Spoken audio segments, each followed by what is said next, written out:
அன்பு நண்பர்களே, அனைவருக்கும் அன்னை சமையல் உமாவின் அன்பான வணக்கங்கள். இன்னைக்கு அன்னை சமையலில் பார்க்க போகிறது எல்லாருக்கும் பிடிச்சமான ஒரு ரெசிபி, தயிர் சாதம். வாங்க எப்படி செய்கிறதுன்னு பார்க்கலாம். இப்போ 3.5 கப் தண்ணி சேர்த்துக்கலாங்க.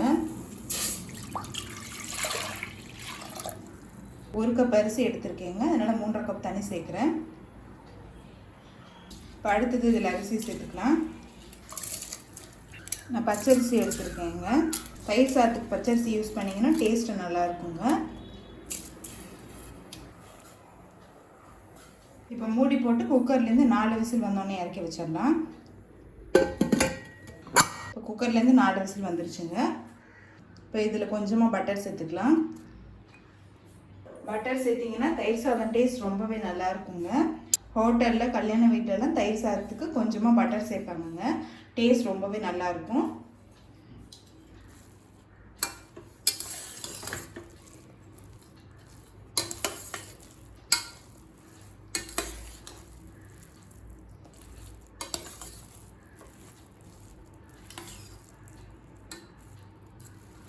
இப்போ ஒரு 10 நிமிஷம் சாதம் நல்லா ஆறட்டும். இப்போ சாதம் பாருங்கள் நல்லாவே ஆறிடுச்சுங்க. நீங்கள் சுடு சாதத்தில் தயிர் சேர்க்கும் போது பார்த்தீங்கன்னா நிறையவே இழுக்கும், அதனால் கொஞ்சம் ஆறின பிறகு சேருங்க. இப்போ அடுத்தது நம்ம தயிர் சேர்த்துக்கலாம்.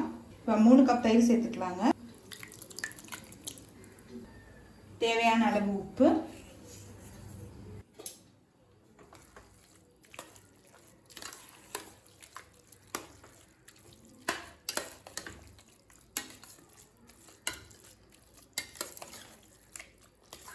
நல்லா மிக்ஸ் பண்ணியாச்சுங்க. தேவைப்பட்டுச்சுன்னா இன்னும் கொஞ்சம் தயிர் கூட நம்ம சேர்த்துக்கலாம். இப்போ ஆனால் சரியாக தான் இருக்குது. இப்போ அடுத்தது தயிர் சாதத்தை தாளிச்சுக்கலாங்க. 1 டீஸ்பூன் கடுகு, 1/2 டீஸ்பூன் உளுந்து, கொஞ்சம் கருவேப்பிலை, பொடியாக நறுக்கின இஞ்சி, 1 பச்சை மிளகாய், 1 காஞ்ச மிளகாய்,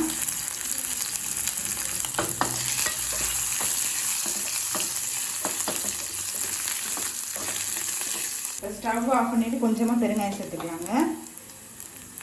இப்போ சாதத்தை தாளிச்சிடலாம். இப்போ நம்ம தாளிச்சதை இதில் சேர்த்துக்கலாங்க. கேரட்டு துருவி கொஞ்சமாக சேர்த்துக்கலாங்க.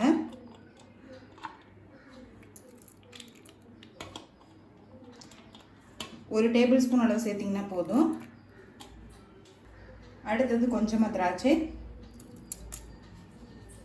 கொஞ்சம் கொத்தமல்லி,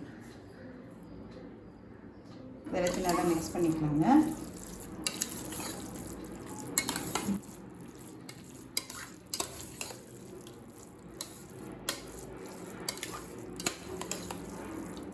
இப்போ எல்லாத்தையுமே நல்லா மிக்ஸ் பண்ணியாச்சு.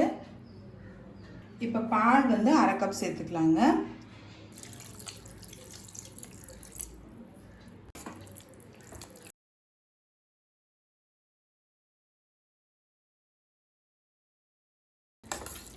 பால் சேர்க்கறதுனால உங்களுக்கு சீக்கிரமும் புளிக்காமல் இருக்கும். இப்போ தயிர் சாதம் ரெடி ஆகிடுச்சு, நம்ம சர்வ் பண்ணிடலாம். இப்போ சுவையான தயிர் சாதம் ரெடி ஆகிடுச்சு.